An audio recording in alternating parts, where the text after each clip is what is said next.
We are live. This is the Shillin' and Duffy show, the breakdown show where we make predictions of all the UFC fights. I am your host. My name is Keith Shillin. I am not being joined by Ben Duffy, but instead we have a regular of the Loudmouth MMA prediction show and one of the head guys at MMA DNA. He is, of course, the man all the way from the Netherlands, Mr. Marcel Dorf. Marcel, what's up, my man? How you doing? I'm doing well, man. Thanks for having me. Looking forward to breaking down fights with you. How are you doing, Keith? I'm doing excellent. So, right off the bat, there's been so much talk this week about who's the GOAT.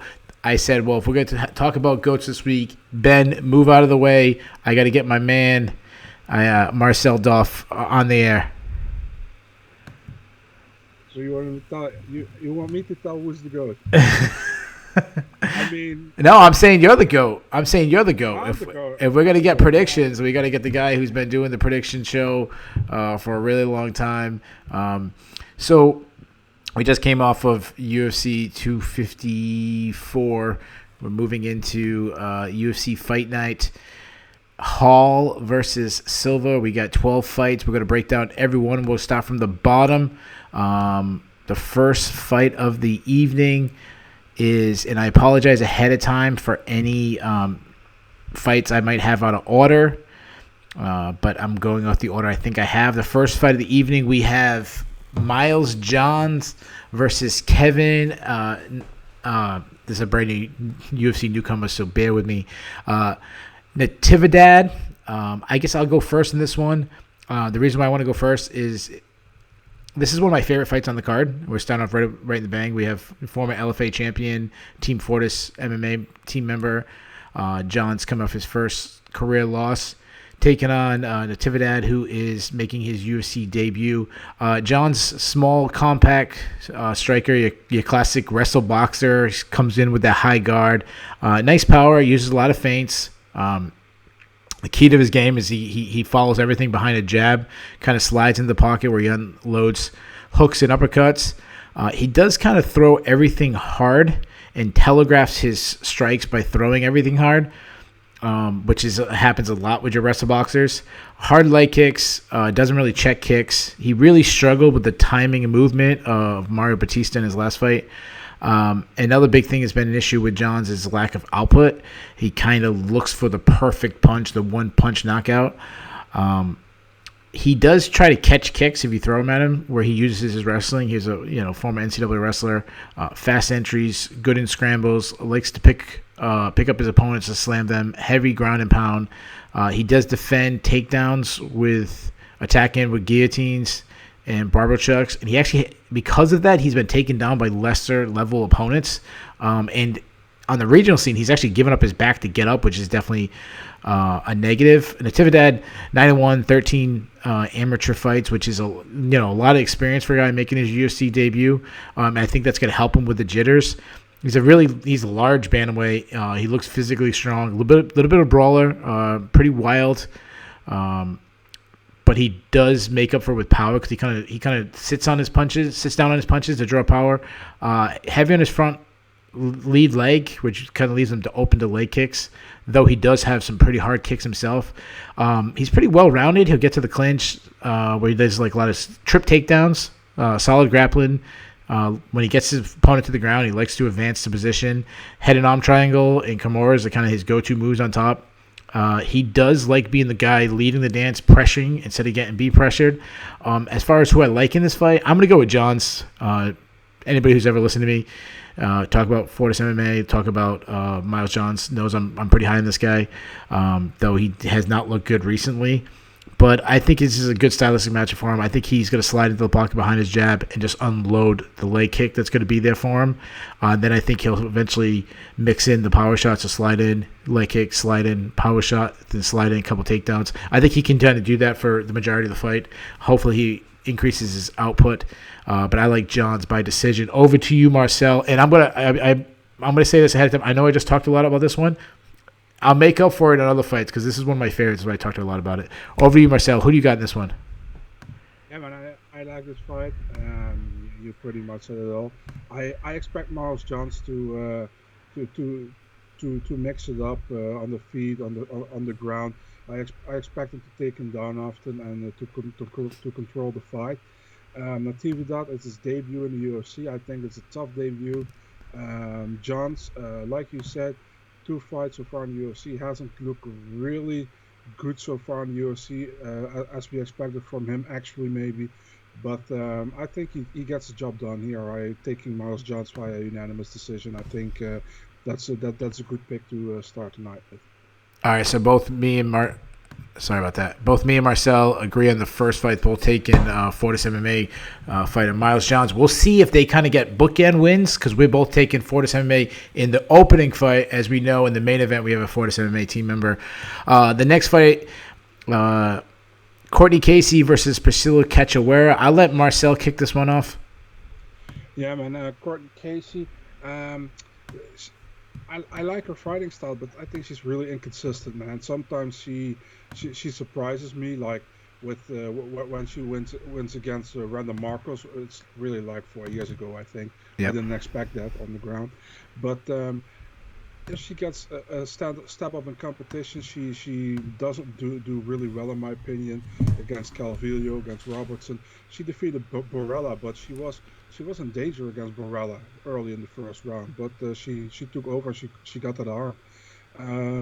Cachoeira, yeah, I was surprised she got a fourth fight in the UFC. After 3 straight losses, we all know that awful beatdown she got against Valentina Shevchenko in her debut. She won in her most recent fight against Shanna Dobson. Very, very good KO win. Overall, listen, man, who picks Cachoeira, honestly, in this fight? I mean, no disrespect, but I don't see it. I think Casey has more how do you say that? More to win. I don't get the word, sorry. Like opportunities? Yeah, like that. She got more ways to win. That's what I want to say. Ways, okay. Yeah. I see Courtney Casey winning this fight probably via submission in the first or second round. I think she is too well-rounded for Cachoeira. And guys, if you're not familiar with who I'm speaking with, this is Marcel Doff. He's from the Netherlands, so we'll cut him some slack if every once in a while he forgets an English word. I will say that his English is much better than my Dutch, as I think the only Dutch word I know is Alistair Overeem. Does that count as being as a Dutch word? So Courtney Casey she's surprisingly how physically strong she is at flyweight, considering she's a former strawweight. She's a classic. She's a boxer. Sits on her punches, throws combinations, mixes and kicks from range. However, she's a terrible wrestler. I mean, Dominic Cruz in her last fight was commentating. He said against Jillian Robertson that her takedown defense was non-existent. No underhooks, no cross faces, no pressure in the head, no switches, nothing. She has a submission threat off your back. I think you mentioned the Morella Borella submission. But I think that might have backfired on her because in her last fight, she wasn't trying to scramble, and she was spelling that, like, what I call, like, playing jiu-jitsu, like jiu-jitsu practice off your back, and that actually gives away rounds. Catchaware, she's very aggressive. She throws hard. I'm sorry, I don't think she throws that hard, even though she caught Dobson the perfect punch. A lot of her punches is very, like, not a lot of technique, a lot of arm punching. She's a decent grappler, not a great wrestler, but that's probably the best avenue for victory of her is actually to try to get the takedown.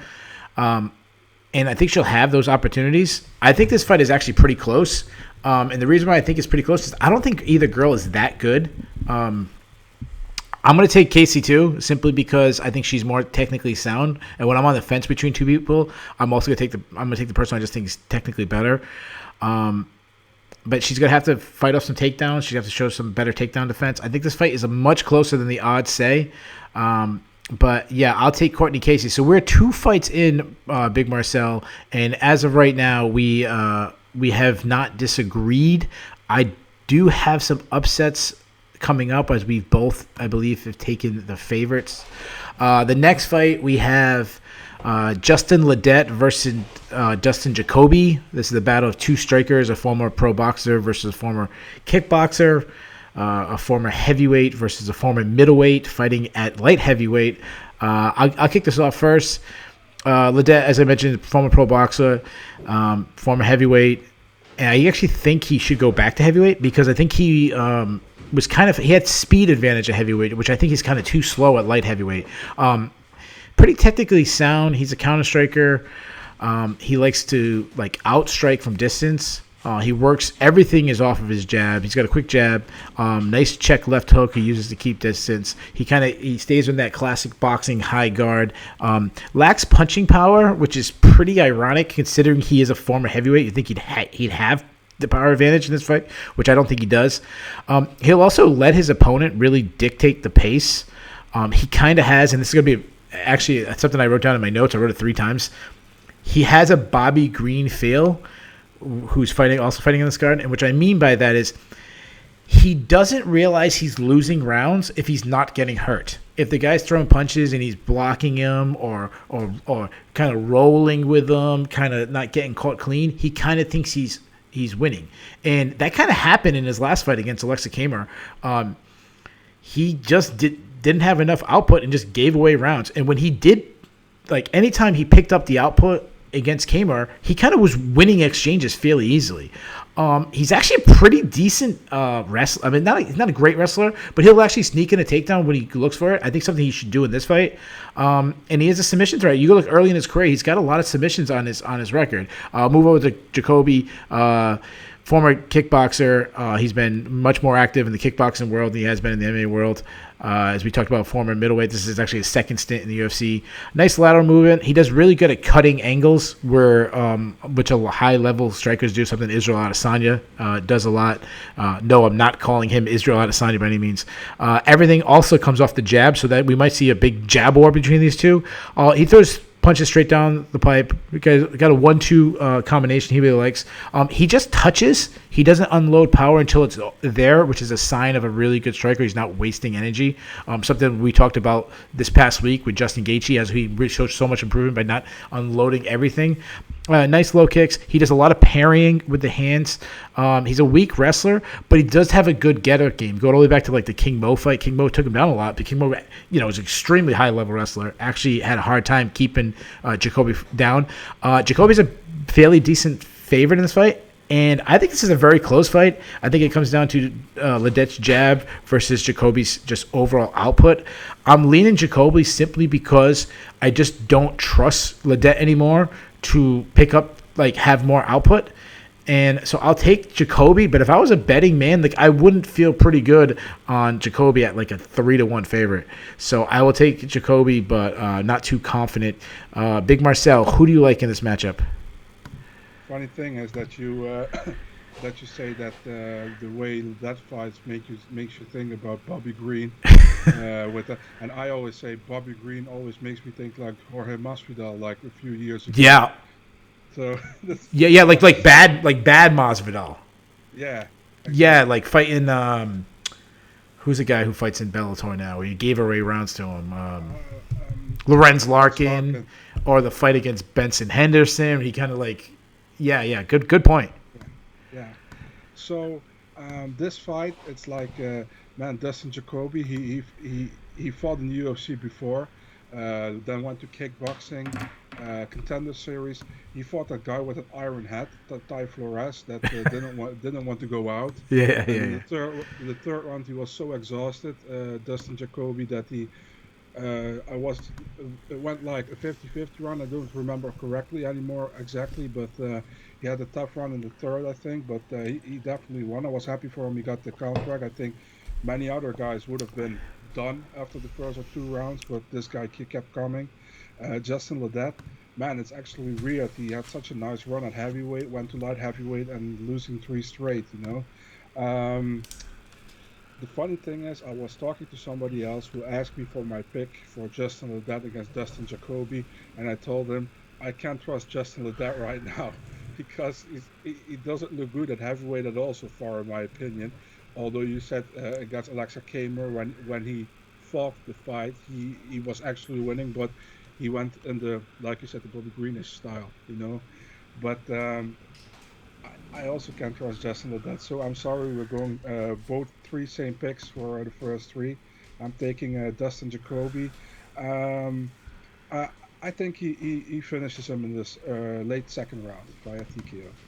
There you go, guys. We're 3 fights in. We have 3 of the same predictions. I think we're gonna maybe change it up on this next one. We'll see. The next fight is a clash between Jason Witt and Cole Williams. Marcel, I know you're dying to talk about this clash. This is definitely your pick for fight of the night. Who you taking this one, Big Marcel? Yeah, I actually dreamed about this fight last night. So, no, of course not. Cole Williams, he came into the UFC, I think, on short notice fighting Claudio Silva. Was it a weight class up, I think, right? Was a weight class up or not? Cole Williams? No, I think Cole Williams missed weight. Yeah, that was it. Yeah, he missed weight by like 6 pounds. Yeah. He did take the fight at like 2 days' notice or something like that, but... Yeah. He lost the fight against Claudio Silva. I don't think that's too bad, although Claudio Silva didn't really look good in his last fight, but okay. Was supposed to fight Phil Rowe after that, but that event got cancelled due to COVID.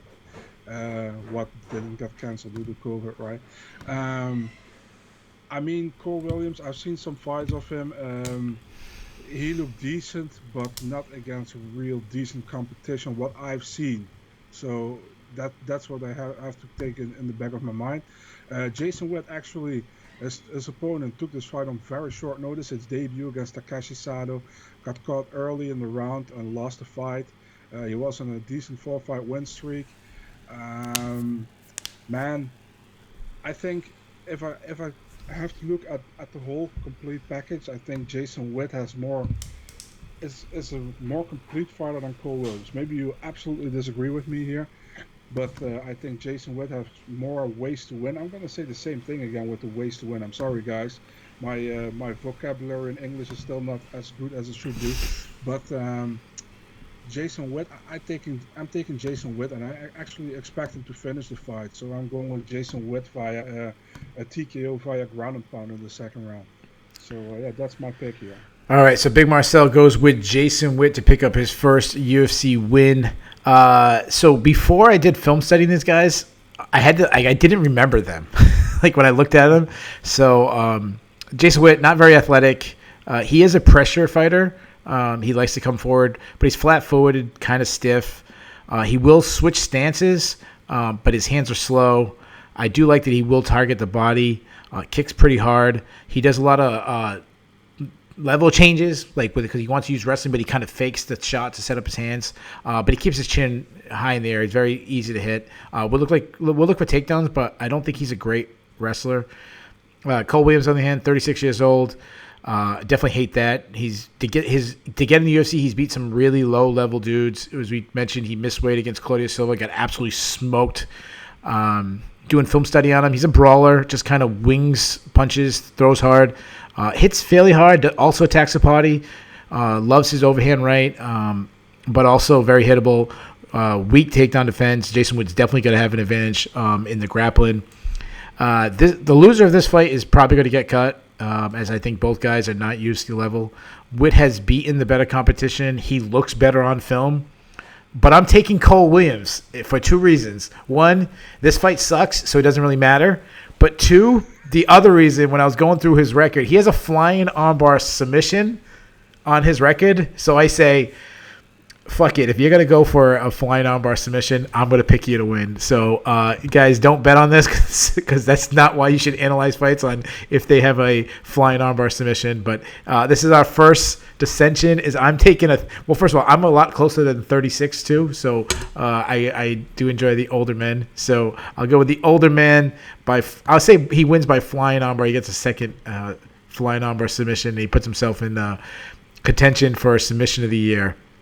All right, moving on. We have a Sean Strickland versus Jack Marshman in a middleweight clash-up. I'll go first this time, if you don't mind, Marcel. This is the first of two fights that I am calling mismatches on the card. Strickland hasn't fought in 2 years, but when we last seen him, he's a long and lengthy kickboxer. He moved out to middleweight. I saw pictures of him posting from training. He's really packed on some muscle. He likes to fight in two ranges, either all the way out or all the way in. When he's a little bit of a slow starter, but once he gets going, he's pretty solid. Nice jab, decent power. When he comes all the way in, it's clinch battling, close quarters, leaning, pummeling. Will drop down and takedown, pull the guy's legs out. Pretty strong grappler. Jack Marshman, on the other hand, he's got pretty fast hands and he hits pretty hard. But pretty much everything else is terrible. His wrestling is terrible. His ground game is terrible. He's not very durable. Marshman, he needed a split decision to beat John Phillips, and anybody who's listened to the Shill and Duffy show knows how bad me and Mr. Ben Duffy has dogged on John Phillips. I think Phillips might be like one of the worst fighters in the recent UFC history. Not talking about the old tournament days when you had the taxi driver coming in and to fight Don Fry and stuff. I mean, like guys who are actually like professional athletes. John Phillips, one of the worst. So unless Strickland has really declined since we last saw him 2 years ago, or the going up in weight, really like the extra muscle actually had slows him down, which I don't think it will. I think it's actually a good thing when guys move up. So unless he's greatly declined, I expect Strickland to absolutely smash Jack Marshman. So I'm going to take Strickland. I'm going to take him getting a first round TKO. We'll say late in the first round. Big Marcel, who you got? So I was just checking I remember the Phillips Marshman fight, and many people had actually Phillips. I know. I see Mr. Keith Schillen had it for Marshman 29-28. I did. So it's possible. I can't really remember the fight as entirely, because I remember it was at a fight show in Belgium for doing media work over there. So I kind of watched that 50-50. So I can't really remember, but I know it was a close fight. But like you said, man, anybody who has a close fight with John Phillips gets some question marks, you know. I remember when Marshman came into the UFC, he was like the Cage Warriors champion, and everybody in Europe was pretty high on him. And then he defeated Magnus Söderblad, which was a pretty decent fighter from Sweden, you know. And I remember he had the second fight was against Thiago Santos, and I picked him to win against Thiago Santos. And if I would look back now, I'm like, what an idiot I was back then, you know. So I mean, Marshman hasn't impressed me at all in the UFC, to be really honest. Besides his debut, after that he won against Ryan James and he won against John Phillips, and John Phillips a split decision fight, which could have gone either way. Sean Strickland, I always like Sean Strickland, man. I think he's a pretty decent fighter. Had some issues with injuries. I think that he didn't fall that often. From his last 7 wins, from his last 7 fights, he only got 2 losses, and those are against Usman and Zaleski dos Santos. So it's not too bad, I think. I remember his fight against Tom Breeze was a horrible fight at UFC 199. Was a split decision. All fights were great. Only that one was a pure stinker, I remember. But in his last fight against Nordin Taleb, solid win there. But that was in 2018, so a long time ago. Besides that, if you put him against Jack Marshman, he's going to win. So I'm taking Sean Strickland via unanimous decision here. No doubt. All right, so we both take Sean Strickland, as both of us seemed pretty confident in that pick. We both seem pretty high on Sean Strickland. Nice to see him return. It's been 2 years since he stepped in the cage, but we have no years for these guys stepping in the cage as they're both making their UFC debuts. Adrian Giannis and Victor Rodriguez meet up. We have Giannis coming through the Dana White Contender Series and through the LFA, while Rodriguez came through Marcel's favorite organization, the Alaska Fighting Championship. Marcel, I know you're such a big fan of the Alaska Fighting Championship, so I'll let you kick off this fight. Yeah, I probably never would have heard of Alaska Fighting Championship if it wasn't on Fight Pass. So, Victor Rodriguez coming from the Alaska Fighting Championship, like you said. He was the champion over there, defeating Gerard Mazurek earlier this year. Um, but besides that, man, record wins against a 2-1 guy, a 1-1 guy, an 0-3 guy, 3-0 guys, and two losses. So I only have seen his last fight, I think, against Mazurek, which was a good finish. But I mean, hard to say. It's a short notice fight for Victor Rodriguez. So I don't know. Adrian Garnett was supposed to fight Aaron Phillips in his debut. Phillips pulled out, I think, due to an injury. Um, Giannis was maybe he had one of the best performances on the Contender Series this year, with a knockout against Brady Wong in the first minute, I remember. Um, Also very good, I think, a very solid guy. He fought in LFA before. He got a loss against Miles Johns. I think that was for that back in the day was for the vacant bantamweight championship when Miles actually won the championship. Um, Overall, I you got to go with Adrian Yanez here, man. I would be very surprised if you go with Victor Rodriguez on this one. I think Yanez is a great fighter. I think he stops him as well, probably first or second round, TKO, KO. I think Yanez takes this fight 9 out of 10 times. There you go. 9 out of 10 times, he says Adrian Yanez wins this fight. Hopefully, it's not the 10th out of 10th time for Big Marcel. Yeah, Giannis. So anybody knows me, or follows any of my work, knows that I do the Contender Series previews for Sherdog. It's something that I take a lot of pride of, and it's something that probably everything I do in the MMA world is probably the thing I enjoy the most is checking out these prospects. And Giannis was one of the guys that really stood out to me in this past season. He's a stalking counter striker. He's so comfortable on his feet. He has a lot of signs that he does that it just shows high level striking. He's very relaxed. There's no tension in his arms. They're very loose, which we always see like the best strikers. Anderson Silva, Israel Adesanya, those guys, they're so loose in their arms. Now, I'm not comparing him. I'm just comparing one aspect of his game. So don't say he's not Israel Adesanya. I'm not saying that. Very good vision. He's got fast hands, nice snap. He does really good. He's a counter striker, but he's really good at beating his opponents or to their attack or timing their attacks coming in. He also leaves him he'll slip and leave himself in position. He won't get out. He'll actually attack the attack where he leaves himself in position to unload power shots, hooks, uppercuts. Doesn't check leg kicks, which is an issue. And he's not a good wrestler, but he does do pretty well to scramble. Like Miles Johns took him down in their LFA title fight. And he did good to make it a competitive fight, but continue to get back to his feet and make John's work. Now, Rodriguez, southpaw, he appears very physically strong. The guy's pretty shredded. He's a brawler. He loves winging his overhand left hand. He does he does the classic dip to the right and throw the overhand left. Not very technical, kind of slow, wild. He does throw hard leg kicks. Everything he throws is hard.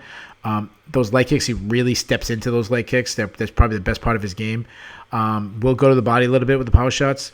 He will look to wrestle, but he's not really a big wrestling threat. And I think that his wrestling chops will level out in the Alaskan Fighting Championship. When he comes to UFC, I don't think it's going to be something that really works for him. But if he does get on top, he does have some really vicious ground and pound. This comes down to Giannis' technique versus the punching power of Rodriguez, and I'm with Big Marcel. I like Giannis very well. I think he styles on Rodriguez. I like Giannis. I think he's a great addition to the UFC. I think he picks him apart, and I think he gets I'm going to say early second round TKO for Giannis. Guys, we have a lot of people watching on YouTube, which we're going live on. If you don't know who we are, I am Keith Schilling. I'm a staff writer for Sherdog.com. I'm also the executive producer of the Loudmouth MMA Podcast Network, which with this, when we're done recording, will also go on there.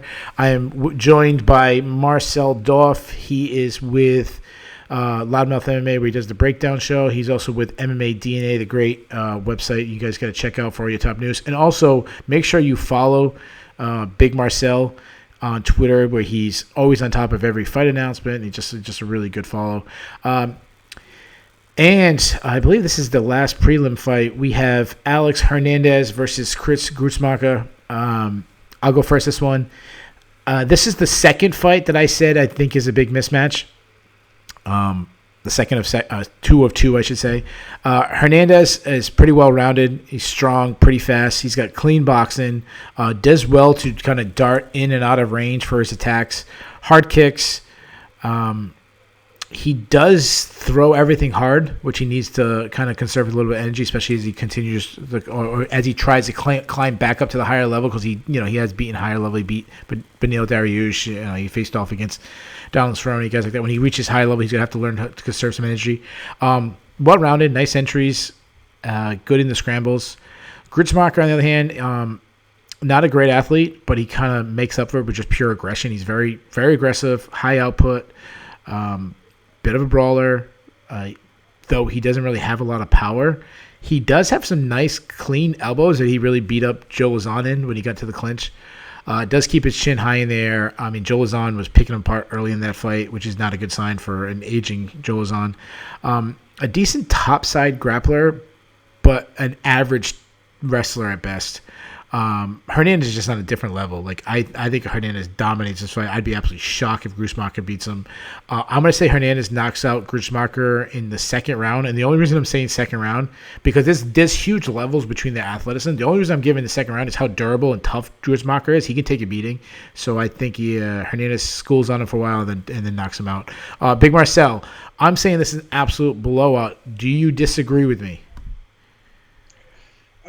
Let me put it this way. When I saw the fight announcement, I was like, why? But then I was like, I understand why. So Alexander Hernandez, he didn't look good in his last 3 fights. He lost against Donald Cerrone. He got absolutely smashed, in my opinion. The Francisco Trinaldo fight, he got a very cute home decision win because he didn't win that fight, in my opinion. And after that, he lost to Drew Dober. So he should be 3 losses in a row. He should have 3 losses in a row on his record. And I think the UFC thinks the same. So they gave him now Chris Gritzmacher. Gritzmacher looked great in his Joe Lauzon fight, in his most recent fight. But that's pretty much the only fight I really haven't seen looking great so far in the UFC, to be really honest. I know he got a win against Abner Loveras, the Spanish guy in the Ultimate Fighter finale. But I was never high on Loveras. He lost to Chas Kelly and obviously lost to David Ramos. Was also a fight I expected him to lose. And so I'm agreeing with you, man. I think Alexander Hernandez has much more talent, probably is much more threat to came back into the top 15 of the division. I don't see Gritzmacher making that top 15 placement in the UFC. So overall, I'm taking Hernandez in this fight, and I'm going with a TKO late in the fight, maybe a third round TKO, but I'm 100% with Hernandez here as well. There you guys have it. We have it's not recapped, I should say. We have previewed all, 7 prelim fight. We've only disagreed on one fight. That one fight was Marcel choosing with his brain Jason Witt, and me going with my heart, hoping that Cole Williams could pull off another flying flying triangle that he pulled off? that one. That was a stupid pick of me. Kicking off the main card, a guy who not many people are having a good 2020, but Bobby Green is having a very good 2020. I think this is his 4th fight in 2020.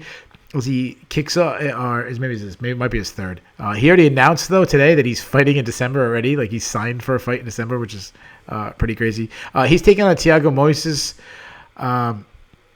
Marcel, I'll let you kick off this one. Who do you like to win the first fight of the main card? Bobby Green, man. I mean, I picked his 3 wins this year. So he's gonna get a 4th, I think. If you look how he's fighting well, in my opinion. He's fighting with much more pressure than he did before. Only in the Clay Guida fight, he had that thing again with not fighting with pressure. And it's like, oh my God, dude, maybe you're going to lose a decision again because of this, but wouldn't have been deserved, in my opinion. But I remember there was a lot of commotion on Twitter with people saying Clay Guida definitely won that fight. It's like you guys watching a different fight than me, but all good. Thiago Moises, a good fighter on the ground, man, but doesn't look good on the feet, in my opinion. Got pretty much beat up in the first round by Michael Johnson, and then in the second round he submitted him within 30 seconds. So and Bobby Green is a very hard guy to finish. I mean, Thiago Moises, if he wants to make that step to the top 15, he really needs to win here. But Man, Bobby Green, the veteran dude. I'm not going against Bobby Green here. I love Bobby Green. I think he's a good fighter. He's an all-round fighter, and he takes this fight, man. Unanimous decision. He's not getting finished by Moises, so he takes the decision here. There you go. You seem very convinced in Bobby Green winning. I don't know if I ever have a lot of confidence in Bobby Green based on things we've seen of him in the past. Breaking down his skill, a lot of stance switches, keeps his hands low. He throws from his hips, which actually works out well for him because punches kind of comes from weird angles.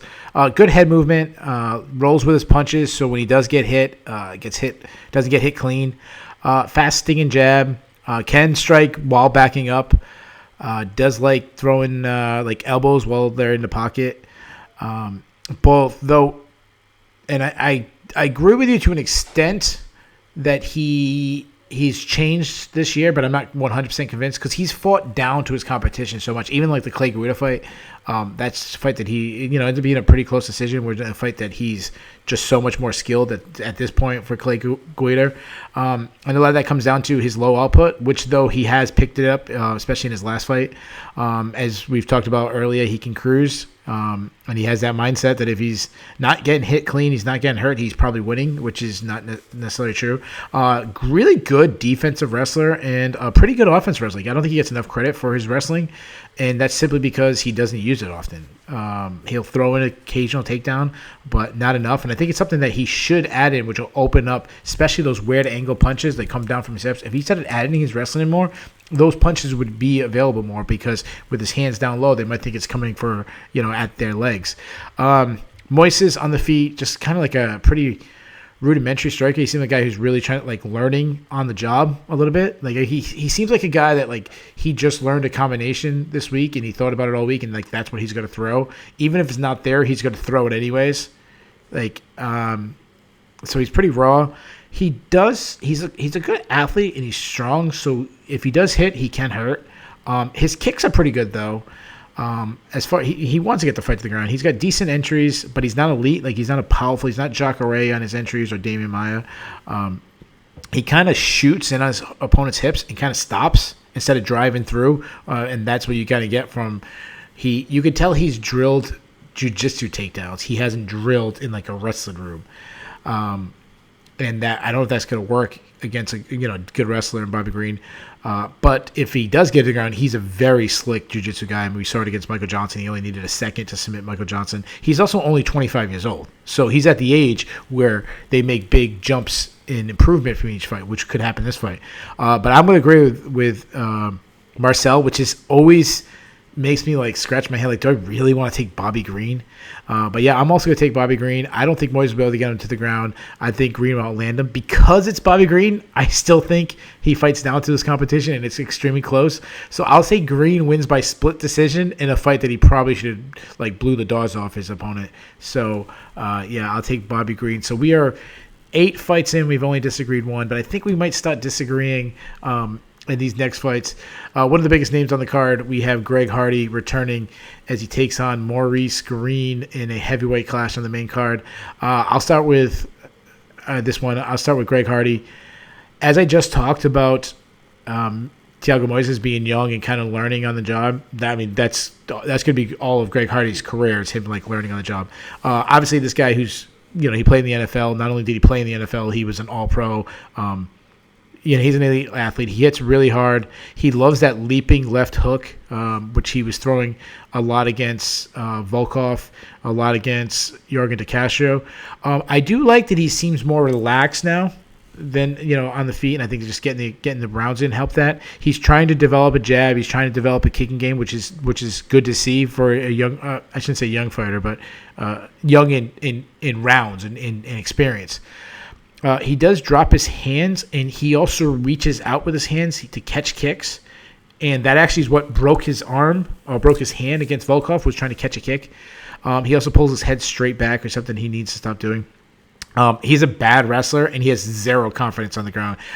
If you remember, the Yorgan De Castro fight was pretty close until Yorgan just stopped fighting. And in the third round, I had heading in the third round, I had it 1-1. And at one point, Yorgan De Castro slipped. It was on his back. And Greg Hardy just stood over him for a minute and a half, and he was so did such a lack of confidence to go on top of him. it's 1-1. Like, get on top and win the round. And he's just does not want to be on the ground with anybody.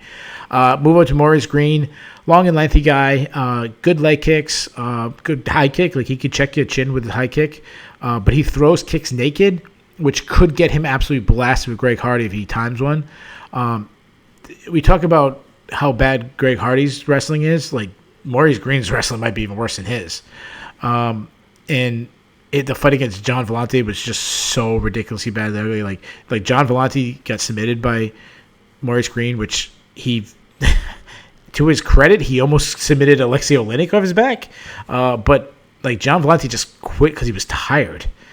As far as who I think wins, it's going to come down to if Green can use his kicks from range, which has already bothered Hardy, or if Hardy's just going to pressure him and just blast him. I'm going to take Green in an upset. I think he can use his legs. Like, he can kick Hardy.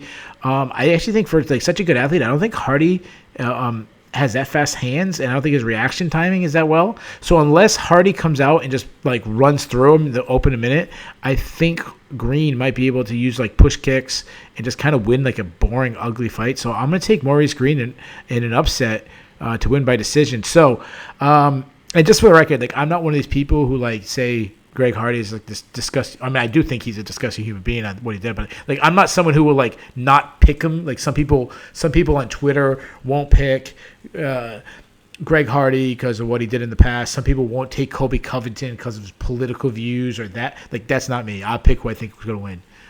So, Marcel, who do you think is going to win? I fully agree, by the way, with that. I also wanted to bring up that point. Always go pick who you think will win and keep the other bullshit that you don't like about the fighter. Keep that out, because that's not going to make your pick better. Unless you're picking a Cole Williams fight, then just pick him because of a because you saw he got a flying triangle. Yeah. So we got here Greg Hardy against Maurice Green. I fully expected this fight to be the co-main event because Greg Hardy is in it, but I guess not, because the UFC is making like Carlos Felipe against Jorgen de Castro co-main event. They made Cyril Gane against who was it again? Against Shamil Abdurrahman. Yeah. Was supposed to be a co-main event. I mean, then it was Ante Delia, but I mean, they're making some random heavyweight fights co-main events. So I 100% expected this to be co-main, but not happening. Maurice Green, like you said, he won against John Vellante, who will have an amazing heavyweight showdown later this year against Jake Collier. I really can't wait for that one. I say that with sarcasm, of course. I mean, Maurice Green, he's an okay fighter, I would say. He's not bad at all, but when he gets a level up in competition, he doesn't do that great, in my opinion. Is Greg Hardy a level up in competition? That's questionable. I think Hardy hasn't looked really bad in the UFC. He has 2 losses. One is a DQ against Alan Crowder, which you really can't call a loss in my opinion. And the Volkov was a clear loss, but he went 3 rounds with Alexander Volkov, which is arguably a top 5 fighter heavyweight in the UFC. On short notice, isn't that bad. He won against Jorgen de Castro last time out. Keith pretty much broke everything down. If I had to give my pick here, I'm going with Greg Hardy via KO in the first round. I think he puts Maurice Green away. There you guys have it. That's our third fight that we have disagreed. We have disagreed now on Cole Williams and Jason Witt. We have disagreed on. That's only our second fight we disagreed on. I took Maurice Green and you took Greg Hardy. So we have 2 disagreements. With me having some balls and picking an underdog, and Marcel we call Marcel Vegas Dorf, as he's just betting favorites all the way. Is Greg Hardy a favorite here? Yeah, he's actually a pretty hefty favorite. Okay. Which I don't think Greg Hardy should be anybody who's serviceable. I have no issue with him being the favorite. Yeah. Anybody who's serviceable, I don't think he should be like a big favorite over. I agree. This should be a pretty even fight, in my opinion. Yeah, if you're a betting guy, there's a lot of like people that are pretty big underdogs that I think have a pretty good shot. Like Justin Ladette's a big underdog, who I would feel like, playing the averages. Priscilla Catchaware is like a huge underdog. Like, I don't think she should be a huge underdog. Maurice Green is a big underdog. So there's three people that I wouldn't feel that bad about playing. Just on the the law of averages, that if you hit one, then you can lose the other two. So let's move on. The next fight we have, and I think is a really, really good fight. We have Kevin Holland taking on Mahmoud Meredov in a middleweight clash. Marcel, I'll let you go first on this one. Who you like? You like Kevin Holland or Mahmoud, the Team Money Mayweather Team Meredov? Who do you got? I love this fight, and I think it's even better than the original fight with Muradov against Jotko.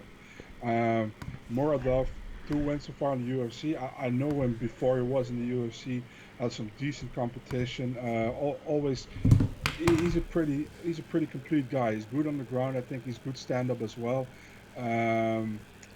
Has a recent win against Trevor Smith. That was a pretty nasty knockout. Now fighting Kevin Holland. Kevin Holland has looked good lately, man. He said he didn't want the Darren Stewart fight. I know that, but I think he did. Was a close fight though. Could have been for Darren Stewart as well.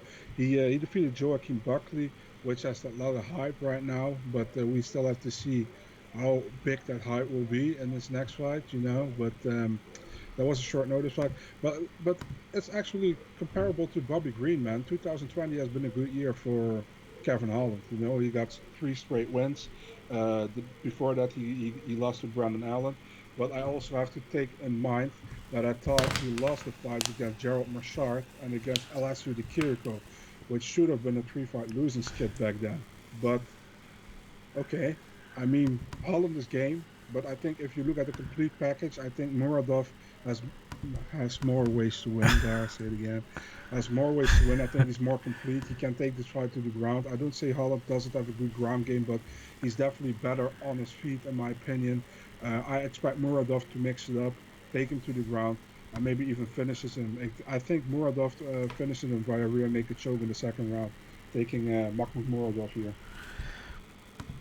So Marcel goes with the, I would say he's in his third fight, so still kind of new guy in the block. So a guy that has a lot of hype. A lot of people like Meredov. I think both these guys are good. Kevin Holland, long and lengthy kind of guy, pretty elusive, good movement. Also has that Bobby Green throw from his hips kind of thing. He's been really relaxing. And I think that's because due to the amount of just pure UFC fights he's starting to get under his belt. Decent power, nice snap on his punches, pretty accurate. He's similar to Sean Strickland, where he's good all the way out or all the way in. He kind of has the Miles Johns where he kind of will lull you to sleep, and then jump in and explode with shots. Push kick from range, rolls with the punches pretty well. Does pull his head straight back, but because of his height, he doesn't get tagged that often. He covers distance super well, and that's just due to his long legs. He takes one step and he's halfway across the cage. He likes grabbing the clinch. He loves getting in close. He likes to slap the airs, which hurts a lot more than people understand if you've never been slapped with a palm in the ear. Nice knees in the clinch. Will look like for a takedown, though he's not a strong wrestler. But though he actually has pretty solid takedown defense himself, and he's a pretty good submission threat. Muradov, as Marcel said, pretty athletic, elusive, uses lots of movement, good footwork, good head movement, good feints, good switch stances. Keeps his hands low, good counter striker, nice jab, nice overhand right, works the body. His last fight, who was it that Trevor Smith, he crushed him with that shot. He will throw a flying knee and a flying kick. But the thing that concerns me, and I know this is going to sound like a break record, that's why I said this is a Bobby Green show, is he has low output, and he kind of does the same thing with Bobby Green. If he's not getting hit in the Jericho fight, he thinks he's cruising, and the fight ended up being I thought it was a lot closer than it was. Now, in fairness, in the Trevor Smith fight, he started opening up, but even early in that fight, he said such low output that instead of blowing Trevor Smith out early, the fight was, the first one was I shouldn't say somewhat competitive because Trevor Smith is like so low level UFC, like he wasn't landing shots. But like, if it was a football game, instead of being 35-0 at the first quarter, it was like 17-0 or 13-0. And Marcel's like, what the hell are you talking about? Solid takedown defense, good offensive wrestler, though he doesn't use it enough, especially not in his UFC. This is the hardest fight. This is the one I flip-flopped on the card. I think this is the hardest fight on the entire card to pick. Murdoch has the more offensive tools. As Marcel says, he has the more ways to win, and I agree with that. And he definitely could blast Holland. He could win a wrestling match. But this comes down to the competition, and I think Holland has more experience, and I think he can make this ugly. I mean, he's a lot longer than Murdoch. He's got that advantage in the clinch where I think he can just get him against the cage, box up the ears, make it kind of boring. And I actually think that's how Holland wins. I think he wins like a very close, boring fight. And I think in the exchange in the feet, I don't think Murdoch's going to throw enough, and Holland's just going to look better by throwing like teep kicks up the middle. So I'm going to take Holland in a very close fight. So I'll take Holland by split decision. And Marcel will be mad as Kevin Holland wins another decision, very close, that Marcel does not think he should win. So now we have 3 disagreements. This time, though, I believe Marcel is actually taking the upset, and I have taken the favorite, Kevin Holland. We move on to the co-main event, which Marcel was not was surprised was the co-main event and not Greg Hardy. But I actually think this is a much better fight. We have Bryce Mitchell versus Andre Touchy Feely. Really fun battle. Bryce Mitchell, I'll start with him on the feet. Southpaw, lots of movement, lots of pressure, lots of kicks on the feet, surprising pop, good slip overhand left. But he doesn't like being pushed back. He doesn't really like to fight off his back foot. But as anybody who watched the show probably has an idea about Bryce Mitchell, he's an extremely good ground fighter. He follows his strikes into his takedowns attempts. Nice timing on a takedown. He likes to snatch single, where he snatches single, then run the pipe. Slick back takes, great scrambles, constantly moving his hips, constantly following his opponent's hips. Obviously, he loves the twister. Almost had it in back-to-back fights, which would have been insane. Great flexibility. I mean, he was so impressive in his last fight. He made Charles Rosa, a Brazilian Jiu-Jitsu black belt, look like a white belt. He can be taken down because he doesn't use like a whizzer. He doesn't usually use, doesn't use a whizzer, underhooks. He more looks like for a switch to create a scramble, but it kind of works with him because of how well his hips are. Now, Andre Feely on the feet can fight from both stances, feints both his hands and his legs, which I really like. Fast hands, nice jab. Loves the 1-2 kick combo, like what we just saw Robert Whittaker almost knock out Jared Cannonier this past weekend in third round. Can fight off his back foot, which many fighters can't do. Loves he has when he's in the southpaw stance, he has a really nice like slip left hand. Really fast high kick. He's got deceiving power. Underrated wrestler. Like really nice reactionary double, which helps him win rounds. Not the best top pressure guy when he does get him down, and not a huge submission threat, but he uses takedown more to win rounds. Does struggle off his back, as we saw when he has taken down Sadiq Yusuf in that fight. I think it was 2 fights ago for Feely. Did take him down. Has pretty good success keeping him down. This is such a great fight. Both guys, I actually like. There's a lot of fanfare for Bryce Mitchell, and rightfully so, as he's such an exciting fighter. But Feely, on the other hand, I think he should have more fans because I think he's much better than people think. Pre-tape study, I always do the same thing. I always write before I watch tape study who I think is going to win, and then I watch tape study and see if I change my opinion. And pre-tape study, I really liked Mitchell to win. However, once I started watching film on Feely, I started really liking him more and more. I think Feely can stuff enough takedowns for Mitchell to keep it on the feet, and I do think he has an advantage on the feet, and I think he has the power advantage. So I'm taking Andre Feely in an upset. Big Marcel, I know that's not going to be a popular pick, as I think most people will probably be taking Bryce Mitchell, as he's kind of like the hot thing right now. Do you agree with me that Andre Feely is going to pull up the upset? Are you on the Bryce Mitchell hype train? It's such a difficult fight to pick, man. To be honest, man. I mean, everything with Andre Touchy. Touchy, by the way, credits for the nickname to Megan O'Leary. Andre Touchy Feely in a fight is always horrible to pick because there's most of the times it's a close decision. Um, guy's pretty decent, I think, both on the ground and on stand up. Um, has some. I mean, this is a horrible fight to pick, man. I'm. By the way, you said I thought Hardy should be co-main event. I mean, I know you were sarcasm from me, but this is definitely should be the co-main event. But I always expect the UFC to put what I think is a co-main event on the prelim headliner. So I was shocked to see this as a co-main event, which is rightfully the co-main event, by the way. Bryce Mitchell, man, that fight against Charles Rosa, he that was like 30-25 or something. 30-24 was crazy how he Yeah. dominated. And before I remember before the fight, it was I think I broke this fight down with Max back then, and it's like this is going to be such a close fight. It's like really a toss up, and then it was crazy how he dominated a legit guy like Charles Rosa on the ground like that.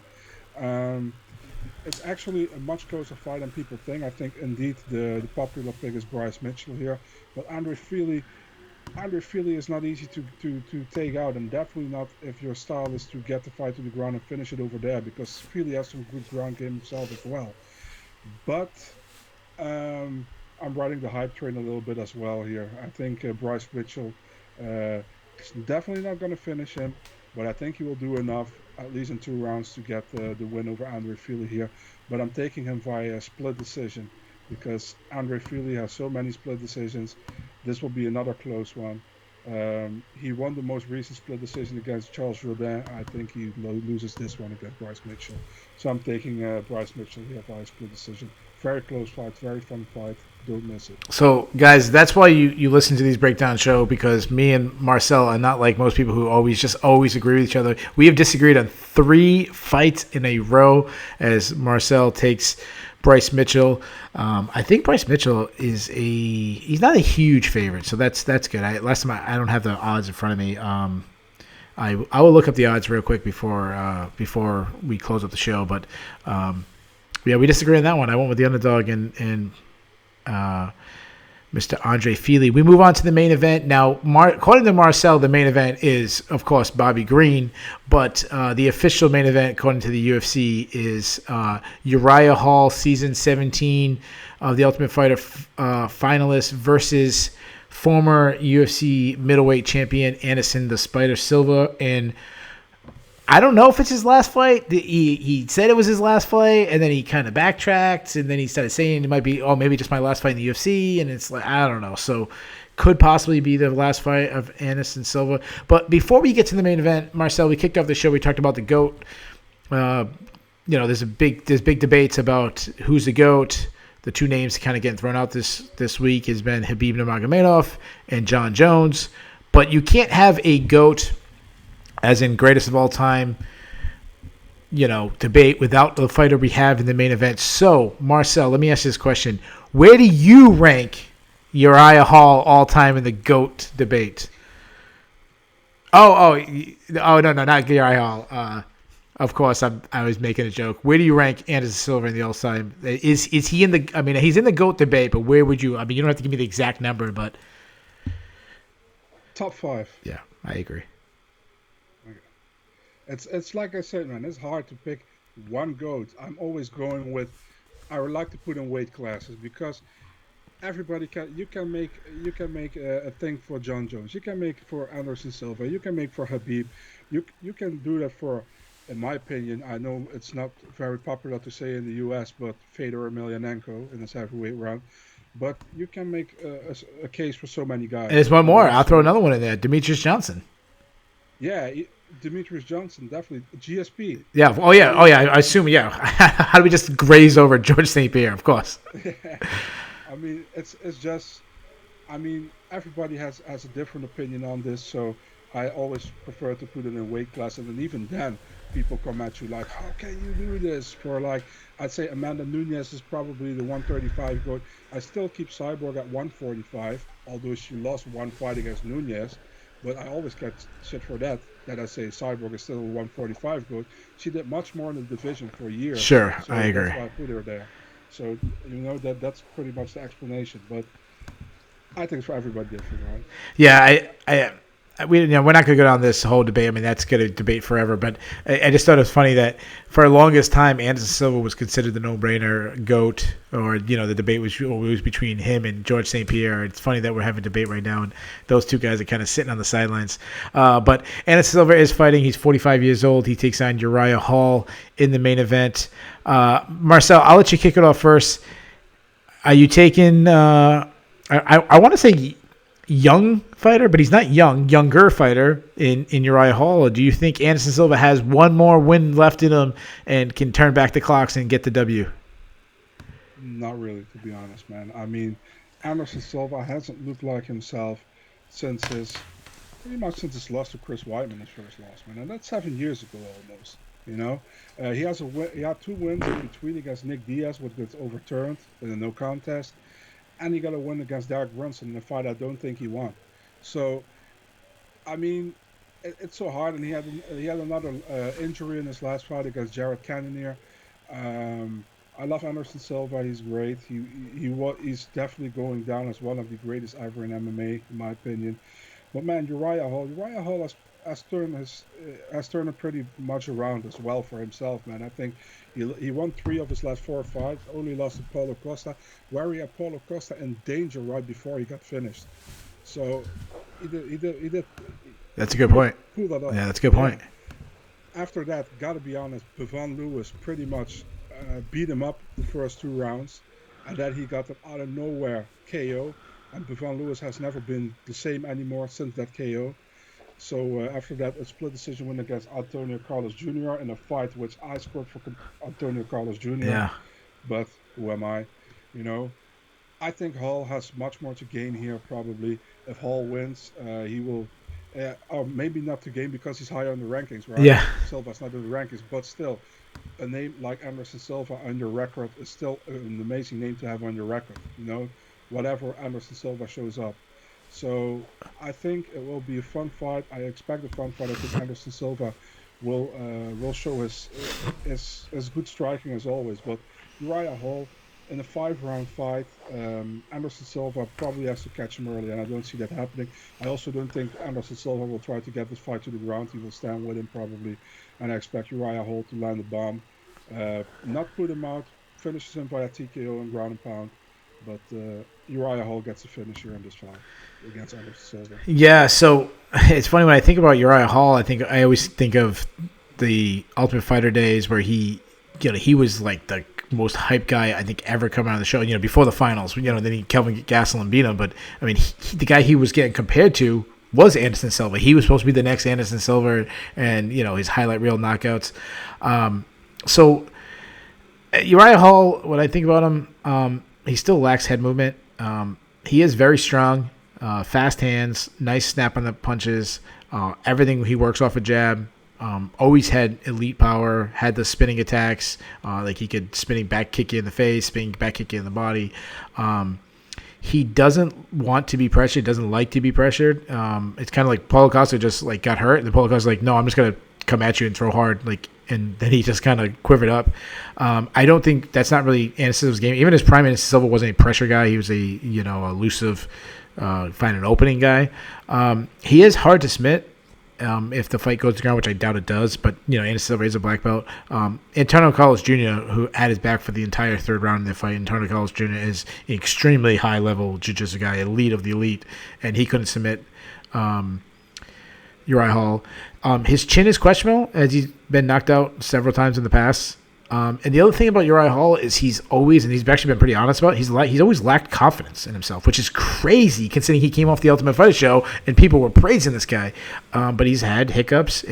But if you go through his times, like he's beaten some high-level guys. I mean, go back to like his upset of Gaga and Mousasi. Like he's had these moments. The fact that he hasn't like really gained his confidence, but this is the first time in a long time where he's really kind of had a flow going. And as you said, he gained so much by beating Anderson Silva. Like, is it Anderson Silva from 10 years ago?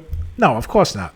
But it's still beating a huge name that if you beat this guy, you'll get to tell your kids and your grandkids forever that you have a win over Anderson Silva. It's a main event, on Monday morning with you know, you go to Sherdog.com, there'll be a picture of Uriah Hall and an article in the front. Like, this is the most press he's going to get. Like, definitely a lot to gain from this. And honestly, as crazy as it sounds, if he knocks out Anderson Silva, the middleweight title picture with Robert Whittaker winning is wide open. Like, it would not shock me if somehow Uriah Hall jumps the line. Like, I'm not predicting that, but if he knocks out Anderson Silva in some, like, especially in like a highlight reel fashion, it definitely could happen. Now, let me move over to Anderson Silva and talk about him. I mean, this is, like I just said, this is not the guy that would study you, study his opponent in the first minute they're fighting and then just pick up every tell sign and then just obliterate you and clown on you for the rest of the fight. That's not him. But from what we have seen, which hasn't been that much film because he's fighting so infrequent, but when we do see, he's still pretty technical. He's still a pretty good athlete. I'm assuming, power is always like the last thing to fade for fighters. So I'm assuming he still has some pretty power. He's still pretty good when he backs himself against the heat to the opposite of Tyron Woodley. Like he backs himself to the cage, and it's like a good thing for him. Like he backs himself to the cage, which actually helps him with range. And guys are trying to hit him in the chin. And he's always had really good head movement, and he's always had a solid chin that he can kind of play that game against the fence. So guys overextend themselves and leaves them open to his counters and his shoulder rolls. Still has pretty good kicks. I mean, he hurt Daniel Cormier in the body with a kick. I mean, that was like 4 years ago, but I'm trying to find good things, guys. So bear with me. Still pretty good knees body, and he still has a good chin. I mean, he got knocked out by Chris Weidman. But it was Adesanya hit him with some big shots, and he took him. He's always been a weak wrestler, but he does have submission capability off his back, the elbows, and all that stuff. And he's definitely slowed down his output and his pace, but he has recently against gone the distance. Like he went 3 rounds with Israel Adesanya. I know this is a 5-round fight, but like he's gone the distance in recent fights. So I'm not like. It's crazy. Like I know you're taking Uriah Hall, and I'll say I'm taking Uriah Hall too. But it would not shock me if Anderson Silva wins this fight, because like I'm not that high in Uriah Hall. Now you were talking about you were going through his record, which is funny because I was going to do the same thing. Uriah Hall could honestly be on an 8-fight losing streak, and let me explain what I mean by this. You mentioned he won a split decision in Antonio Carlos Jr. Easily could have won to Antonio Carlos Jr. Before that, he was getting beat up by Devin Lewis, needed a 3rd-round comeback. Before that, he got knocked out by Paulo Costa. Before that, Yako was destroying him, and he basically landed one shot and knocked him out. So that would be 4. Before that, he lost to Gaga and Mousasi. That would be 5. He got knocked out with Derek Brunson. That would be 6. Got beat by Robert Whittaker. That would be 7. And then remember when he knocked out Gaga and Mousasi? He was losing that fight and landed his. So that's 8 fights in a row that he actually could have lost all of them. And I don't think he looked impressive in it. Like his most impressive was probably his last fight against Antonio Carlos Jr. that you thought, I don't even remember who I scored it for, but you thought he lost. Now, so I'm not that high on him. Now I flip that over to Anderson Silva. Anderson Silva could be on a 7-fight losing streak himself. Let me explain. Obviously, he lost to Jared Cannonier. He lost to Israel Adesanya. Derek Brunson, he lost. Like, he lost 2 right at the 3 rounds to Derek Brunson, maybe all 3. Before that, Daniel Cormier, now he took that fight on, like, 2 days' notice. Michael Bisping, he lost. A lot of people thought he should have won that fight. I don't. I thought Michael Bisping would. The Nate Diaz is a no contest. The Nick Diaz is a no contest. Then you have Chris Weidman and Chris Weidman. That's 7 fights in a row that he should have lost. And then that means his last win would be Stephan Bonnar, which happened in 2012. So it's really hard to have confidence in a guy, who hasn't probably won a fight since 2012. Add in the fact that he had that gruesome leg injury to Chris Weidman. Add in the fact that last time we saw him against Cannonier, he got another knee injury. Like, does he throw kicks in that? So I don't have a lot of confidence. This is, like, for all my breakdown. Oh, go ahead. And he doesn't even train at AK, another knee injury. Yeah. Another knee accident. Yeah. So all this stuff, like I've had all these breakdowns, all these and this like of the main event is when I'm doing the least technical breakdown and just going with the gut. So I'm gonna take Hall, but I think Anderson Silva's. I think he's probably gonna still respect Anderson Silva's skills enough to like really open up on him, and I think Hall wins in like a lackluster kind of similar to Israel Adesanya fight decision. So that's where I'm going with. So give me Uriah Hall by decision. So there you guys have it. We have covered all 12 fights. It's extremely late in the Netherlands, so I'll try to wrap this up as quick as possible. I'll just recap all the fights. We both have Miles Johns beating. Actually, I should probably pull up the actual card. I apologize for 1 second so I can read the card. We both have Miles Johns defeating Kevin Natividad. We both have Courtney Casey over Priscilla Catchaware. We both have Dustin Jacoby beating Justin Ladette. Marcel picks Jason Witt to win. I'm picking Cole Williams simply because he got a flying triangle. He should lose, but I'm taking Cole Williams. We both take Sean Strickland to return after a 2-year layoff to pick up a win over Jack Marshman. We both are really high. Adrian Garnett to beat UFC newcomer, both UFC newcomers. Adrian Garnett to beat Victor Rodriguez. We both felt very confident about Alex Hernandez smoking Chris Gutzmarka. We both are taking Bobby Green over Thiago Moses. This is where we start disagreeing. Big Marcel's going with his favorite fighter, Greg Hardy, while I'm taking Maurice Green in an upset. In the next fight, Marcel is taking the upset, taking Mahmoud Muradov, while I'm taking the more veteran fighter, Kevin Holland. In the co-main event, neither one of us seem very confident in this pick, but Marcel is going with Bryce Mitchell, while I'm taking Andre Feely to stop some of the hype train. And the main event, we're both taking Uriah Hall to beat one of the greatest fighters of all time, and Silva. Let me ask you this question, Marcel, as we go. I think I want Anderson Silva to retire because I don't want to see a guy fighting who's 45 years old. But I during this whole COVID, when we see, if Khabib really is retired, if Henry Cejudo is really retired, I don't like. There's been moments. I think Little Nog announced retirement. I hate the retirement during the COVID. If anybody's ever deserved the standing ovation from the crowd, it's Anderson Silva. So that's why I'm a little sad if this is the last we ever see Anderson Silva compete. Give me one thing. What's one memory that you'll remember? Anderson? If this is the last time, what was the one memory over everyone that you remember most by Anderson Silva? And he's had a lot.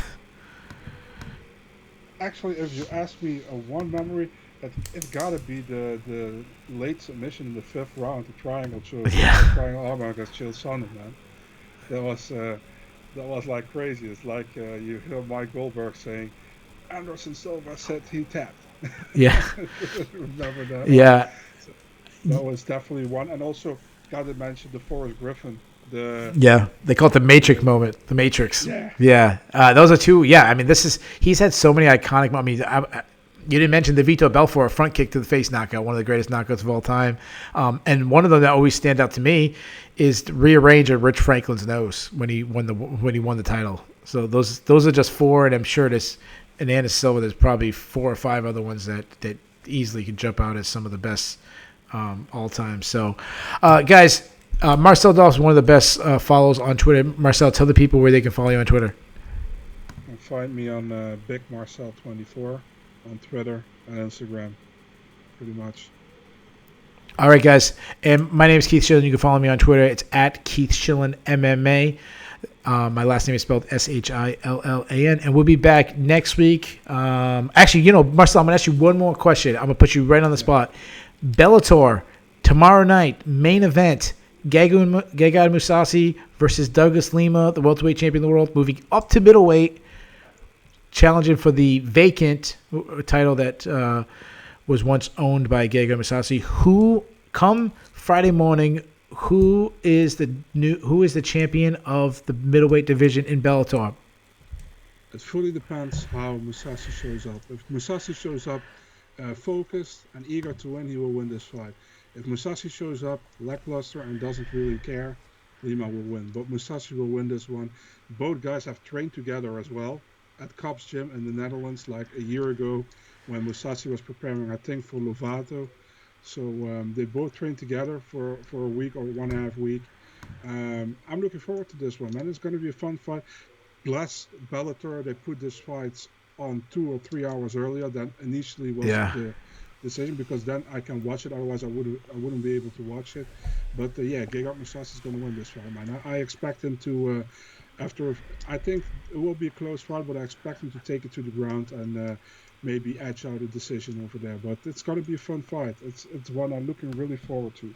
Of course, Marcel is going to take his countryman to win the title. I always like to say this. I never like to make a prediction without doing tape study. I have not done any tape study for this event. So, and obviously the fight's tomorrow, so I'm not going to make tape study in time. I'm going strictly a gut feeling, and I'm actually going against them.